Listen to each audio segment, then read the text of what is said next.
Hi, everybody. I'm in Hanover, Ontario, at the Salvation Army. If you don't know the Salvation Army, of course, it's a Christian church, but it's also a mission, poverty alleviation, food banks. In some communities, they have secondhand clothing stores. They really are the heart of the community, the little platoons that take care of each other. And so it's not surprising that today I was with a lawyer from the Democracy Fund, Mark Joseph, and the leader of the steering committee of the Amish that we have been dealing with fighting against the abusive and sadistic fines that have been levied against the Amish people by the government because they don't use the ArriveCan app. You remember what the ArriveCan app was? That malware, spyware, white elephant that Trudeau commissioned from his buddies and paid $63 million for. You had to download it on your phone. And every time you came into Canada, you had to fill out this invasive app. Anyways, that's an atrocious violation of privacy at the best of times, but for the Amish community, it makes no sense. The Amish, in case you don't know, eschew all things modern. They don't drive in cars. They're on horse and carriage. They don't use phones or electricity. So telling an Amish person crossing the border, have you downloaded the ArriveCan app on your smartphone, is so crazy and so stupid, only a government would do it. Trouble is, when the Amish did not fill out their forms, they got massive fines, often $5,000-$6,000, and because they're not of this world, it's almost like they are living in a pre-modern way. They didn't realize that by not fighting the tickets they got, they were in a way consenting to them. And so the government not only fined them massive amounts of money, hundreds of thousands of dollars for the community, but the government, when they were not paid, they put liens on the homes and farms of the Amish people so that they couldn't sell them, bequeath them, take a loan out against them. In a way, it was the first step to expropriating the property to pay these stupid fines. By the way, the Democracy Fund has helped more than 1,000 people with these damn ArriveCan app fines, but I have not heard of them taking a lien on anyone else's property. What do you think of that? If I'm not mistaken, the Democracy Fund has helped 1,400 people with ArriveCan app problems. My math might be a little bit off, but not a single one of them that I know of had a lien put on their property other than the government's abusive and discriminatory approach to the Amish. And I don't think that's a coincidence. Anyways, in comes the Democracy Fund, taking these cases, but it's harder than it looks because these cases have hardened like concrete. Remember, these cases were earned during the pandemic, 2021, 2022, and it's now 2025. So these are cold cases. They had to be cracked open and then reheard, and that's painstaking, and not every judge is down with it. But slowly but surely, the Democracy Fund's lawyers are making headway. So what are we doing here? Why are we at the Salvation Army Church? This has got nothing to do with the Amish. This is not an Amish church. Well, I'll tell you what. The Amish, in a gesture of goodwill and a statement of solidarity with the non-Amish community, announced in court that they would be making a donation of something close to their heart. They're not rich people. They don't use modern industry, so their farms are still run on people power and animal power. Like seriously, animals pull the plows. That's the way they live in the Amish style. But they made donations from the heart. Pickles, jams, quilts, and they selected this Salvation Army food bank as the destination of their generosity. Could you imagine that? A persecuted people, bullied by the government, responds instead with love and generosity. Let me show you what happened half an hour ago when the leader of the Amish steering community showed up here with a car full of goodies. Take a look. So Cindy, in addition to the food, some of the Amish ladies have made quilts, and they're beautiful homemade quilts that would be, I think you could even call them folk art. And so but obviously they're made for practical use. And so we have some of that, and Mark Joseph, who's the senior litigator at the Democracy Fund. So let's see what we've got there. I see pickles. Peach jam. Strawberry jam. I mean, these are some real delicacies. Genuine preserves. Yeah. Farm to table. We're so thankful for them here at the Salvation Army. Of course, we serve the greater Hanover area, and we are a nonprofit organization, and the demographic is, it's not foreign to anyone. I mean, we have children, we have seniors, we have all age ranges, couples, families, and we really appreciate this. It'll go to very good use. Food bank use is up 50% in the past year. So we will definitely make use of it. Thank you so much. Well, it's good to hear that we have this coming, and I'm sorry that the use is up so much, but this will be put to good use. Obviously, let's see what we have here. Different kinds of pickles. I have had Amish pickles before, and they're really delicious. I see some sauerkraut, I think. I want to just look at those quilts for a second. Mark, Sure. Can you bring one of the quilts? So here's one of the quilts. That looks like a gorgeous, nice, warm quilt. That is very nice and warm. And you know what? Unfortunately, in every community, we have the homeless population. And when they come to the door for service, we often offer them a quilt and a pillow. And they all get made to good use. And that is something very warm. Would help someone who's living on the streets or living at a campsite. Well, here's one with a message on it from Fanny. And I won't say her name because she probably wants privacy. So these are custom-made, homemade quilts, and I know you'll put them to good use from people who need them the most. We will, and if we don't manage to have people need them in through the year, we will give them out as Christmas gifts at Christmas time because the need is different at Christmas time, and sometimes we have people that a family that could use a quilt for comfort along with their Christmas gifts in their hamper.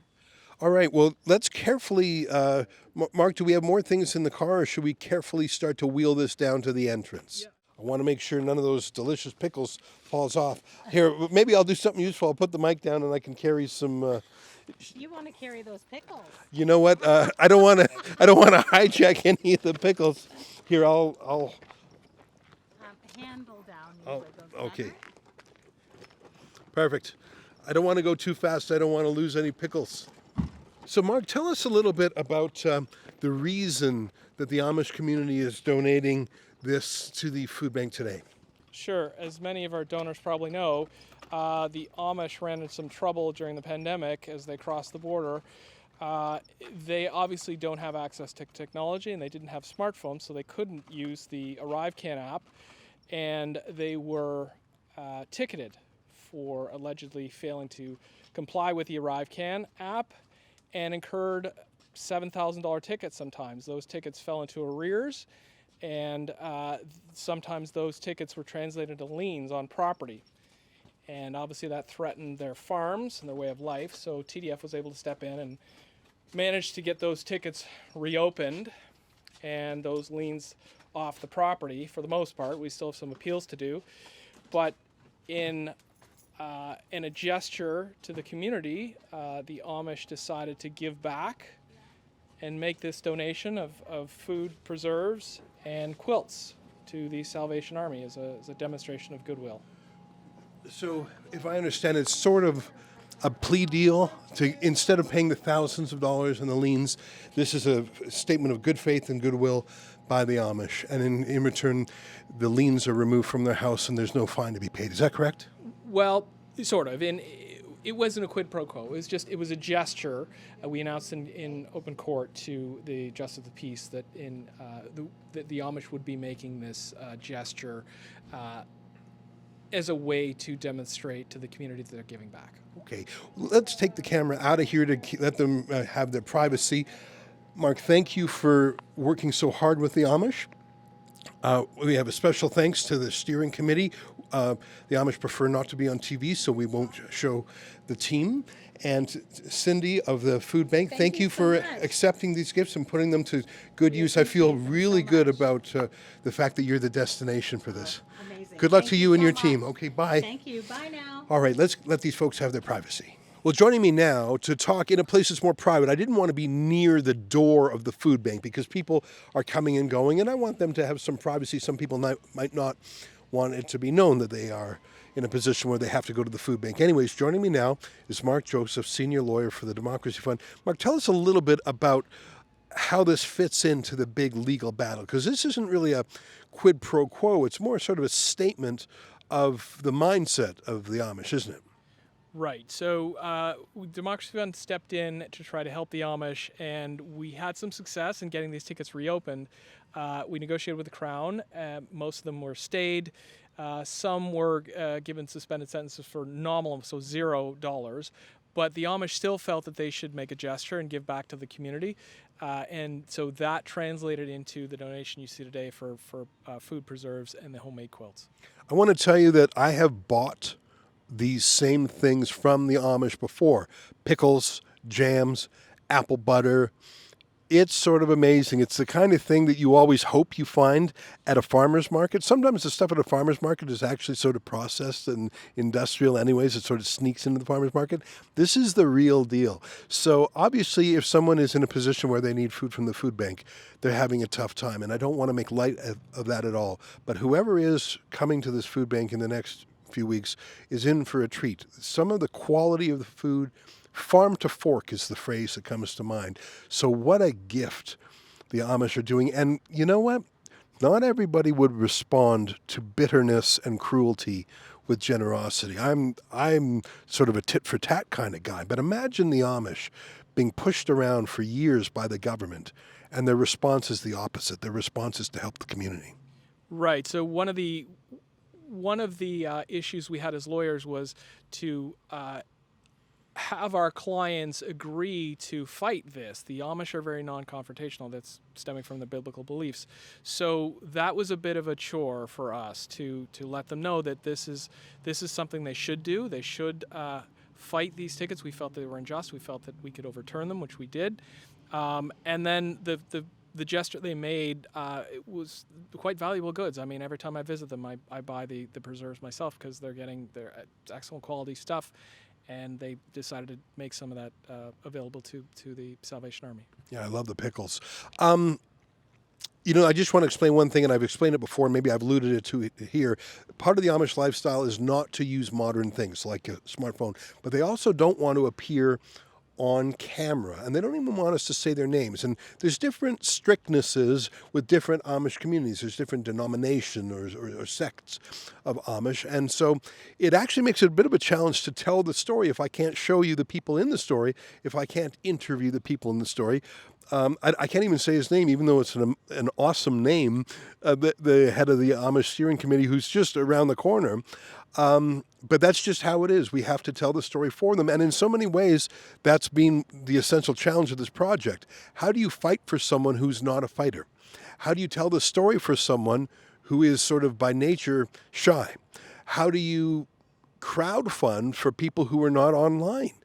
And I think the power of the story has overcome that systemic challenge. And we were just talking to the head of the steering committee a moment ago, and it comes down to a righteous Gentile named Grant Laux, who was a friend of the Amish, who heard about this trouble, connected them with us, and he plays the go-between because, again, these guys don't have cell phones or smartphones or emails or faxes.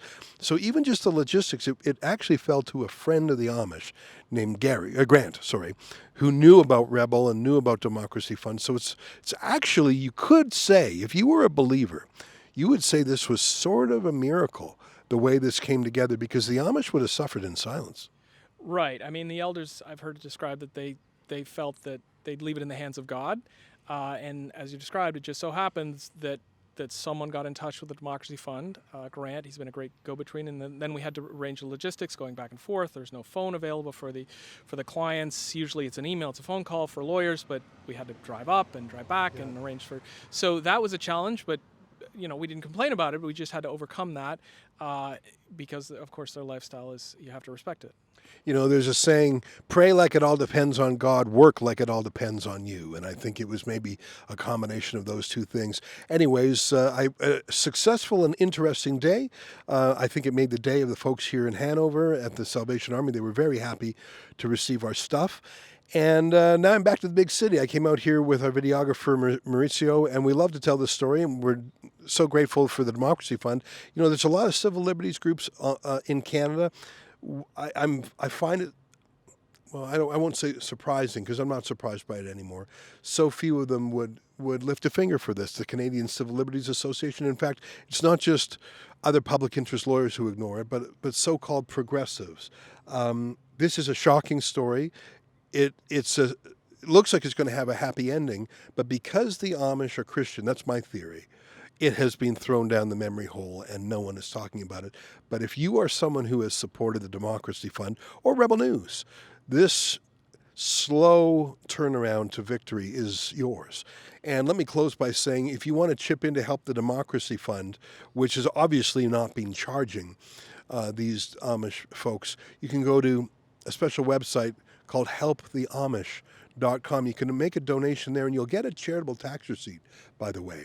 So a $100 gift, I think, works out to, I forget the exact amount you would pay in the end, but it's a charitable receipt because it is a genuine charity. So go to helptheamish.com. If not you, well then who? And if not now, well then when? And together we'll get justice for these folks. For Rebel News, I'm Ezra Levant.